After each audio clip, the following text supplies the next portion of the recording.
back up and take the next step again.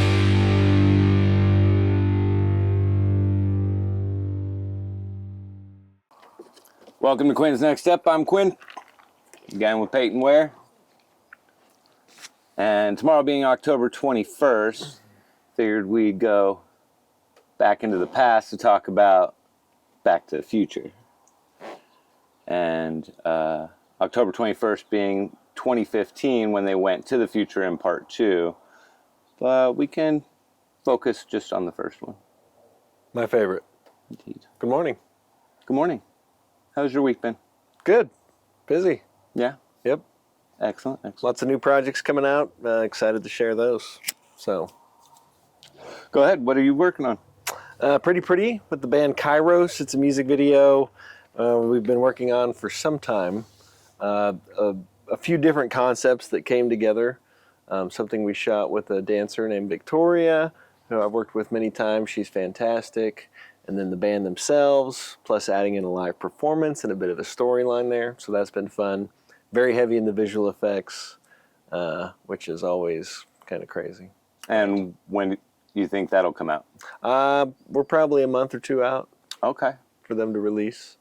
So, but it'll be delivered today, in fact. Excellent. Yeah. And then No Drama with Allie Mattice. She's a local artist here who does the Southern rock kind of thing, and she's awesome.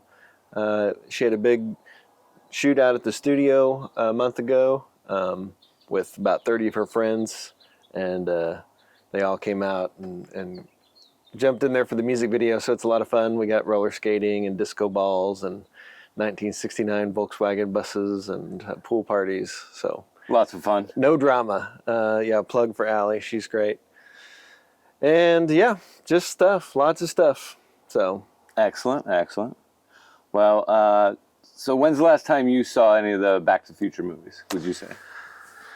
Hard to say exactly. I mean, maybe it's been a few months. It's one of Naomi's favorite movies.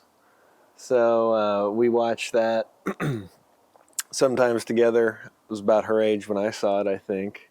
Of course, I saw the USA version that was on cable or, so it didn't, a little bit edited there, but no, that one's definitely my favorite. I've seen it, I don't know, maybe 50 times. Sure. Probably fall asleep to it, Yeah, it's by far my favorite trilogy. I wouldn't say my favorite movie, but as far as trilogies are concerned, it is my favorite trilogy as a whole. The first movie having to deal with the father-son question that Bob Gale mentions in this interview. Bob and I had always been trying to figure out a time travel movie. We had never been able to figure one out. While I was doing some promotion for used cars, I went back to St. Louis to promote the opening of it in St. Louis, and I was digging around in my parents' basement. I found my father's high school yearbook. I went to the same high school that my father did, so that's pretty crazy, boring, whatever you want to think about it. Whatever. At any rate, you're Marty. I discovered that my father was the president of his graduating class. And here's a picture of my old man looking very straight and dignified as people did in the class of 1940. And I'm looking at him and thinking, geez, the president of my graduating class was an asshole. If I'd have gone to high school with my dad, was he one of these rah-rah school spirit kind of guys I couldn't stand? Would I have been friends with my dad if I'd have gone to high school with him? And boom, that was, a light bulb went off. So there's that time travel movie that we've been trying to figure out. And so it gives you good perspective on whether or not you're the father or the son, and family dynamics over generations. And then that curiosity that goes into the second movie about the future, and in the third movie how it goes all the way back to Westerns. The different dynamics in each of the movies, I think, builds a really good story. Plus, each of the movies does have that different focus. The first movie having to do with the father-son aspect. The second one, I would say, has more to do with being the father after being the son meeting the father. Now you have to meet your son and clean up his mess in the future.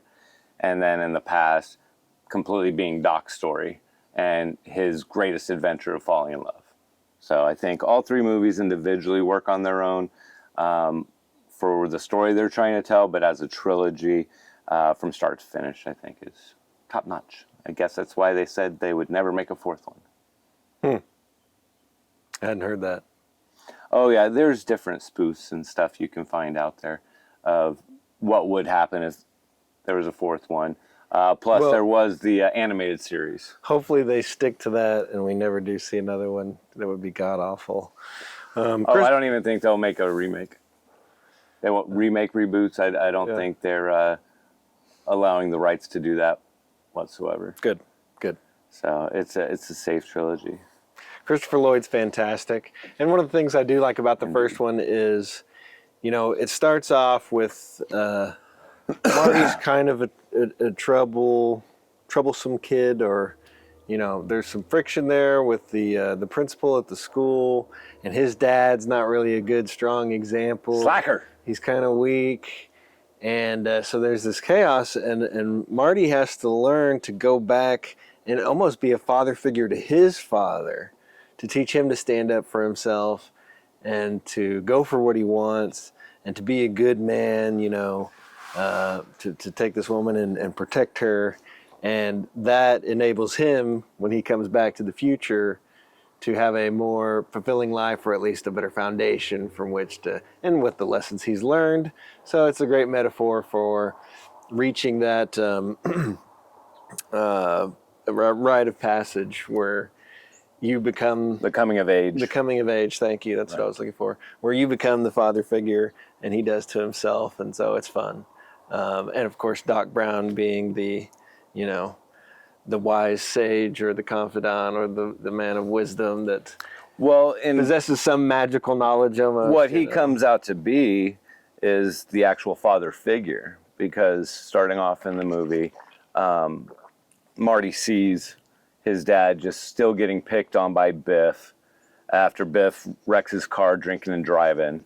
And it's like, your insurance going to pay for it? No, your insurance going to pay for it. Your car had a blind spot. You didn't tell me it had a blind spot. And so he has no respect for his father in the beginning.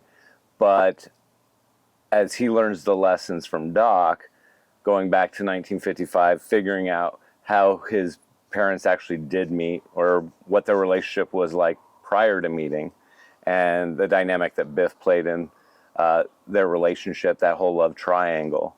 And of course, adding himself into the mix. Made for odd bedfellows, but Doc's the one that gave Marty the line of, you can be whatever it is you want to be when you grow up. So that way, by the end of the movie, Marty told that to his father. And so his father ended up saying it at the end of the movie when he had his book published for the first time. There's nothing to be scared of. All it takes is a little self-confidence. If you put your mind to it, you can accomplish anything. Like I've always told you put your mind to it, you can accomplish anything. A lot of times, the father isn't the father figure in a lot of relationships. How has that affected your life as far as maybe your biological father or other father figures you've had?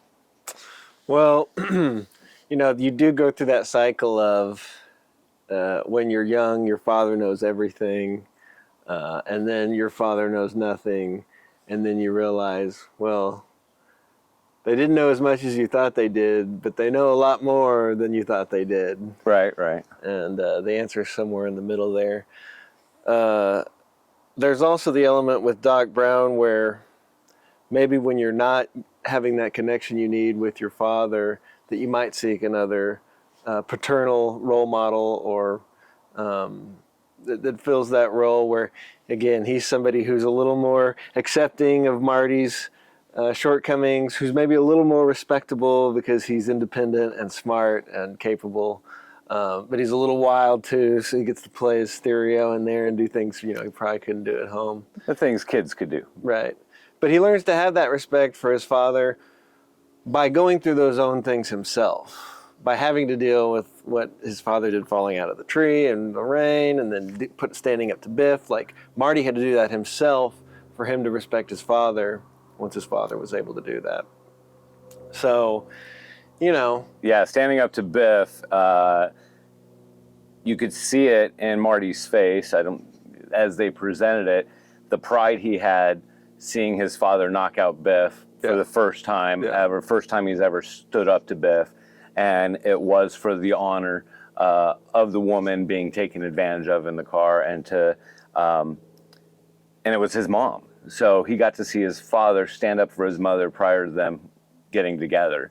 So, or at the moment they got together in the new timeline. So I think being able to see that for himself and have that respect for his father definitely changed his perspective when he went back to the future. Yeah. Well, and so I don't really relate to the character of McFly because my father was completely the opposite, extremely respectable man. He wasn't a bully or anything of that sort, but he, commanded respect just with his integrity and his actions. But I do relate to it in the sense of being a father and reaching a point where I really wasn't doing that at the level that I wanted to be. I had made some decisions that had pulled me away from that. And so I felt like this ineffectual, weak father that couldn't fight the circumstances that were right around me just to be more, respected. And I had to look back at what I'd done previously. And even though you can't go back and change those things, which is the rule, don't change anything, right? Right, You're going to mess it up. But you can change where you're at right now. And move forward. And I'd say, that would be one of the insecurities, speaking for myself as being a father, is it is tough to make those decisions on what kind of father you want to be based on whether it be the father you had growing up or those other father figures or mentor figures like a Doc Brown or other friends or siblings, older siblings. I've always looked up to them and learned lessons from the choices that they made in life. But like you were saying, as a father, those insecurities of not knowing how to earn that respect the way that maybe our fathers earned our respect. And as you were saying, totally looking up to them, to your father, then being like, okay, maybe they don't know as much as I thought they did. And then, but they still do know more than I thought they did. So getting, like you said, finding that balance to have an equal as you become a father from being a son. And which is one thing they addressed in the second one, right? Right, and balancing all those things and figuring out how you want to be a father. Yeah, in the second one, he gets to see himself as a father, right, and also his son, right? But he gets to see himself as a failed father, right? Well, because he tried to change things in the past with the gambling book, right? Well, it all came down to him not being called chicken. He always got goaded into doing things, and so that carried from the 80s into 2015 with Needles. Needles was always getting him to do things that he knew he shouldn't have done, and he was making bad choices based on getting goaded into, you don't want people to call you chicken, do you? Mm-hmm. And so that lesson doesn't come into fruition until the end of the third movie. But he gets to learn that lesson by going to the future, seeing that his son turns out to be a wimp, getting picked on by Griff the same way that his father was picked on by Biff. And that's kind of funny because I guess as generationally, there wasn't a 1980s version of Biff to pick on Marty. Right. I guess that would be Principal Strickland in the first movie is about it. Right. Who's giving him a hard time based on how his father was in 1955, the original timeline. Jumping all over the place with those movies. They're great. I mean, Robert Zemeckis is just, he's fantastic. He was a USC alum. the whole production facility there on campus was named after him.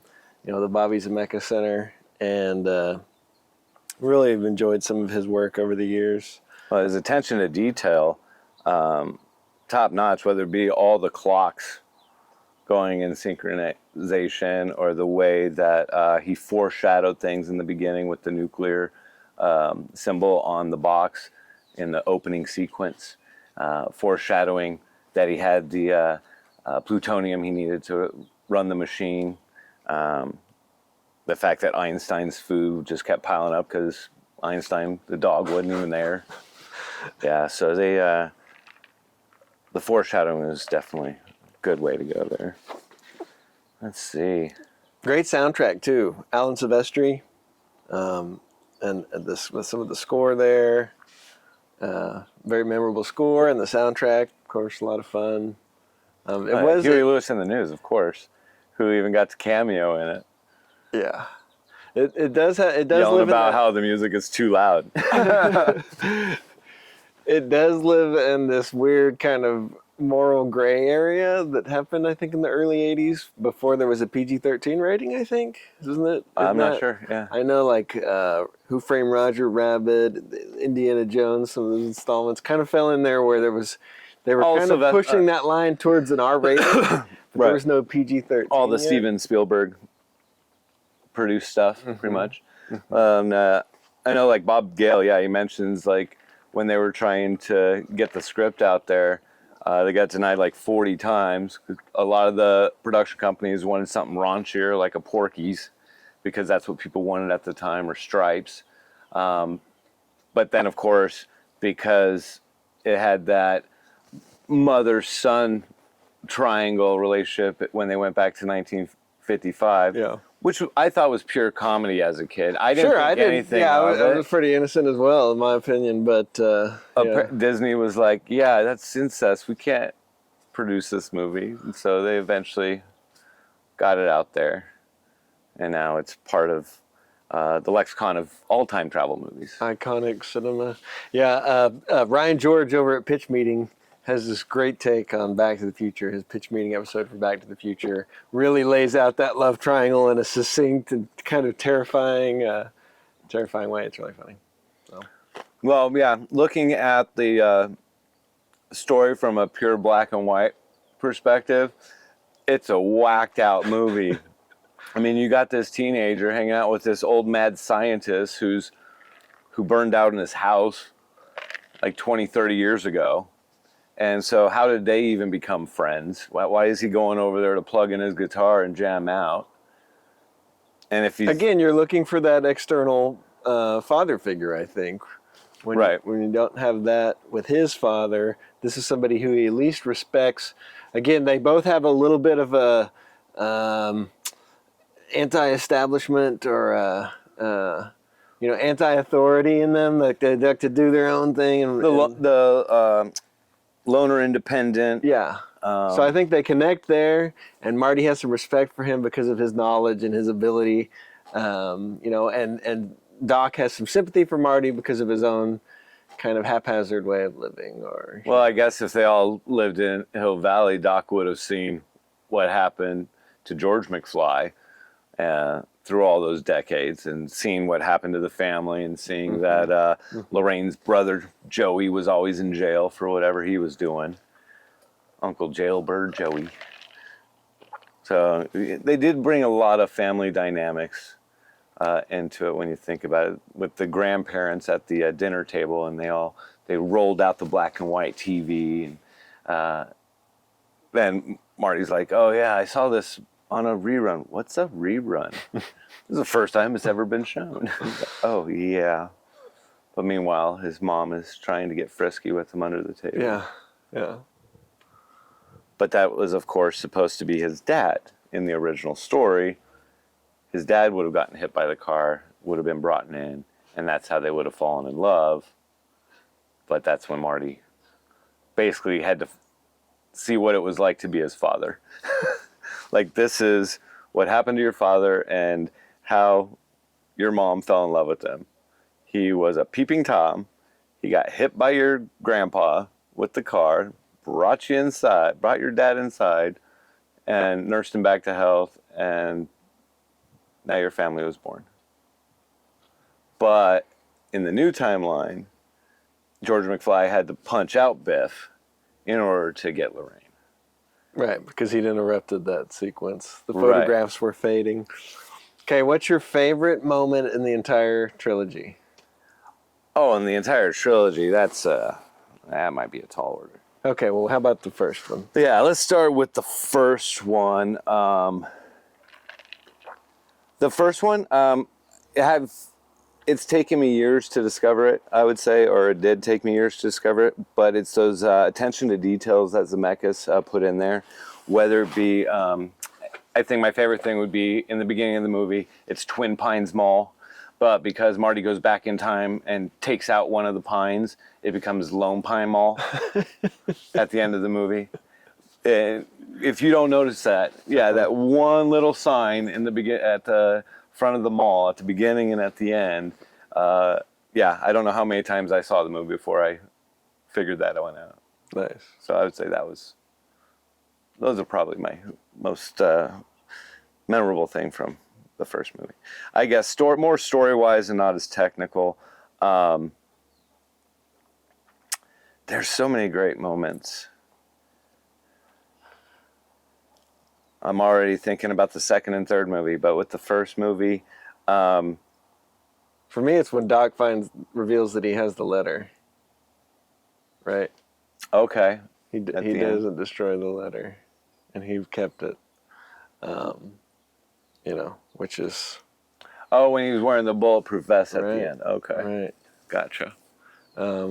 Flying car could be a close second, and then of course when he gets the plug at the exact moment, and Christopher Lloyd's performance. Right. He does a great job. So Oh yeah, Christopher Lloyd's performance, getting all the cables connected, that was wild. But I'll go with Crispin Glover's performance when Marty comes into his bedroom acting like Darth Vader in the hair dryer and Van Halen cassette, and totally blasts him out and tells him, "You better ask Lorraine out or I'm going to come melt your brain."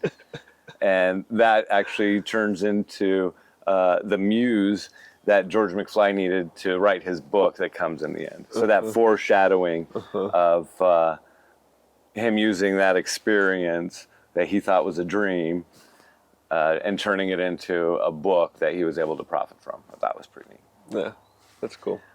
In the second movie, I loved hoverboards. Hoverboards. I mean, it's got to be the hoverboard chase, right? The first time I ever had, now we know it as an Inception dream.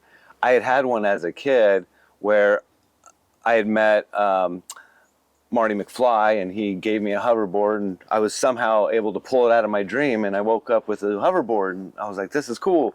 And then I woke up for real, and I was like, that sucks. No hoverboard for me. It was a sad moment. All the future stuff I thought was really cool, well done. The fact that the prediction of the Cubs winning the World Series was only off by 1 year. They ended up winning in 2016 and not 2015. I thought that was pretty neat. The fact that the court system works so fast. I don't remember that. They were like, when Doc Brown had the newspaper of what happened after they crashed into the courthouse, and that they were convicted like almost right away. Oh. And the justice system just works so much faster Right. Okay, at that time. Of course, we know today our justice system doesn't, but Right. whatever. Right. But favorite part in part 2, they did some good foreshadowing because part 2 and 3 were written and filmed at the same time. So they were able to put a lot of foreshadowing in the second movie for part 3. So when they bring up Clint Eastwood, when they go back to the alternate 1985 where Biff has his Trump-sized casino, in Hill Valley, and Biff is watching a Clint Eastwood movie where he uses the Iron Grill as a bulletproof vest, and that comes up in the third movie. Like all that foreshadowing stuff is a lot of fun. The way that they did in all three movies, they had Lorraine or whatever character she was playing say the same line just a little bit differently. It's okay, you're safe and sound back up on the 13th floor or whatever floor it was in the second movie, or you're back in 1955, or you're back on the McFly farm. All those subtle things that they repeated but did a little bit differently, subverted expectations, but were fun as a viewer, I would say. Picking an exact moment in part two, I would say their futuristic home. Yeah, Yeah. That was one. That was probably my second one. Yeah, it's cool. Cool, some of the cool tech in there. Seeing Michael J. Fox play all the different characters. They had to flip the dad character upside down because they had to put makeup on an actor to not look like Crispin Glover. And all those court battles that happened with that. Because they're like, yeah, you can't use his likeness without paying him. But they sure tried. I wish that wouldn't have happened for all of them. I mean, Crispin Glover was a great actor, and wish he would have been able to do all the roles in parts 2 and 3, but things happen. Yeah. He's an interesting cat. Very interesting guy. Oh, when he came back in Charlie's Angels as the villain character, I was like, what? That was badass. It was. That was a great character. It was pretty terrifying. And that was a great movie just as far as reboots are considered. I thought the Charlie's Angels movies, total aside, I thought they were done well. Part 3. Part 3. Ah, man. Doc has a love interest, so that's nice. Plus, you got the train. Time-traveling train sounds pretty fun. Hopefully, Indeed. there's tracks on the other end. Yeah, and you would have to know. Yeah. How would you know in the future? Well, I guess that's why at the end of the movie You can fly. he made the train fly. Yeah, already had the hover conversion done. Yeah. Yeah, just the whole Old West deal was, I think, a lot of fun. We got this new courthouse. Now it's time to have a hanging. And apparently, Michael J. Fox really did get choked out during that scene. And yeah, I forget what the situation was. Maybe I'll look it up and add it right here. But let's see. So Doc Brown had the rifle. They had Clayton Ravine instead of Shonash Ravine, turned into Clayton Ravine. And they're like, oh yeah, every kid knows that story because we all had a teacher we wanted to fall in there. But if she had never even taught yet, and she fell in the ravine, and they still named the ravine after her, that was my only complaint story-wise. Using the hoverboard at the end, the way it slipped onto Doc's foot, and he was able to carry Cleric off into the sunset. So yeah, that one I've seen the least, and Weird. it's been a while.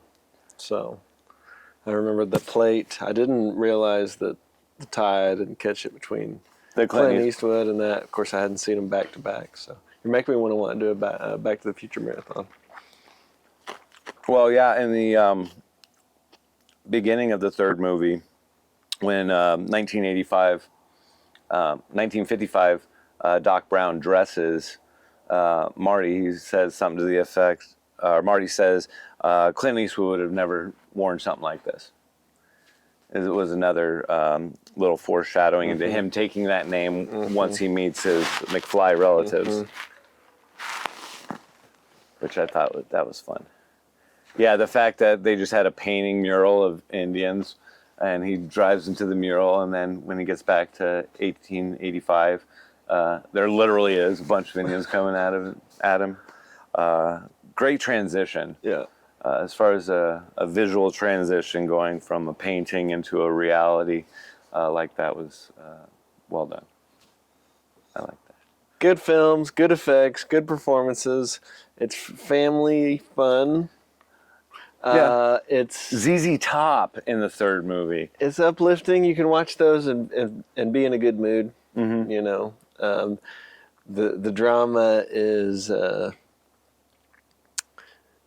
it's overcomable for the characters. You know what I Right. mean? Their conflicts are Well, and it's all the family drama. Even if you look at Mad Dog, Tannen, yeah. and then Biff and Griff, and you see how even that family, how it's that, I don't know, alpha male tendency that his family took to the nth degree to abuse just to get their respect.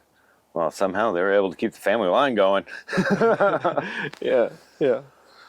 They all found someone, no matter how many piles of dung they got thrown into. That was another part that, they kept as a common thread. That was well done. Mm-hmm. And then Doc Brown, he didn't have any family until the very end. Right. And the fact they named his sons Jules and Vern. I never saw the animated series, though. No, The animated series came after and never watched that. I didn't. I think I was aging out of cartoons by then. Obviously, I'd already watched all the movies. So. What was that, 12? Maybe 92, 93? With the cartoon? Probably. I didn't. I was thinking after the trilogy, after the movie trilogy. Would have been 92, 93 after the trilogy was out. Oh, I see. Something like that. No. Yeah. Never saw it. Cool. Well, apparently it was more of the adventures of Jules and Vern. Okay. Little kids running around, and Doc and Marty popped in every once in a while, I guess. Don't know who the voice actors were. Maybe we'll leave a link in the description below. Well, that was fun stuff. Enjoy your Back to the Future day tomorrow. Thank you. Thank Of course, you. we're 8 years past that date now, and none of those predictions are still true today. Well, maybe somebody just has to go back and make a couple of adjustments to fix that. What are the rules with time travel? 3 important rules for time travel. Go. Don't change anything. Okay. That's impossible. Yeah, you just being there is going to change something. So you can't do that one. So minimize your changes. Minimize interactions Okay. as much as possible. The biggest thing about time traveling is that I would never do it even if I could because of just diseases. Diseases alone be like, if there's diseases in the future that don't exist now that I'm not going to be immune to now, I might just go in the future or the past and just die right away because I don't have the immunization for whatever. Or conversely, you could be patient 0 and just wipe out everybody. Exactly, yeah. Go back in time and, oh, wait a minute. I'm the one that was carrying the Black Plague gene this whole time. And it was just dormant until I went back and You were fine ate with some it. food. You were ate just some a host. food. You were just a host. Yeah. Patient 0. Then you gave it to everybody else. Yeah, I started watching the Loki series. Season 2 just came out a couple weeks ago. And the way they do different timelines, and they got a loom that are bringing all the different timelines together to get into one timeline. He knows it's a multiverse. And Ant-Man, Scott Lang, he mentions, so Back to the Future was bullshit? He did that in Endgame when they were talking about the way that they work with time travel. And I know what Bob Zemeckis said was that you create the rules for your time travel movie, stick to those rules, and the audience will follow. But if you want to make it make sense, you're not going to. I think the third rule, watch Back to the Future. If you haven't seen it, great tips in that one. Check it out. It's a classic. Yep. It is. It's a great film. All-time travel movies ever since will reference that movie. Yeah. Because of the rules that it created. Yes. And like I said, whether or not the movie goes by those rules or throws those rules in the trash to make up their own, they always reference it. Well, you have yourself a fantastic Friday. And thank you, sir. Thanks for having me. Great it's always a weekend. pleasure. Always a pleasure to be here. Indeed. It's glad we picked a lighthearted topic this week. So. Yeah, Well, like I said, Back to the Future is my favorite trilogy, and tomorrow's October 21st, so why not? Everybody out there, you have a great day and take your next step. Enjoy the weekend. Take the next step a little bit closer. Take the next step with Quinn. Take the next step, never stop learning. If you're falling down, then get back up and take the next step again.